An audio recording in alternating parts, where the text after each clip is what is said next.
दोनों उसी रास्ते से गुजर रही थीं कि तभी रितु का ध्यान चौराहे पर रखे सामान पर गया। वो छोटी बच्ची थी, इसीलिए चौराहे पर रखी मिठाई और कुछ पैसों को देखकर उसका मन ललचा गया और वो अपनी दोस्त प्रिया को उस ओर इशारा करते हुए कहने लगी, प्रिया, वो देख कितनी अच्छी मिठाई है, चलना खाते हैं।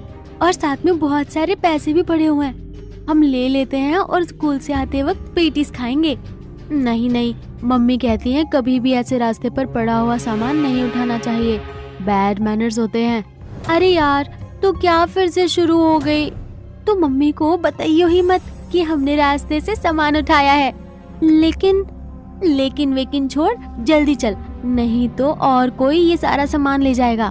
अपनी दोस्त रितु की बात सुनकर मानो जैसे प्रिया सम्मोहित हो गई और उन दोनों ने तुरंत ही चौराहे पर पड़े पैसों को उठाकर अपने बैग में रख लिया। उसी चौराहे पर अचानक उन्हें एक परफ्यूम की बोतल भी दिखाई दी, जिसे रितु ने उठाकर अपने पास रख लिया और वो चौराहे पर पड़ी मिठाई को भी खाने के लिए उठाने लगी।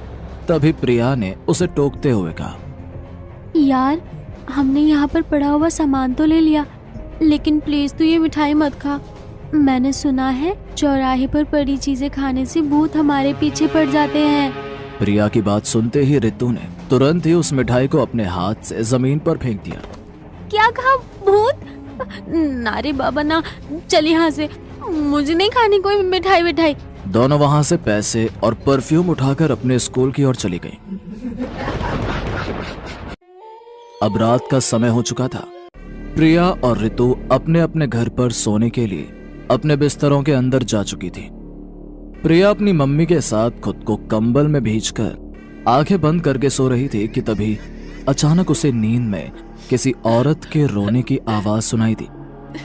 उस आवाज को सुनकर अचानक प्रिया की नींद खुल गई और वो अपनी आंखें खोलकर इधर उधर देखने लगी, लेकिन उसे अपनी मम्मी के सिवा वहां कोई और दिखाई नहीं दिया।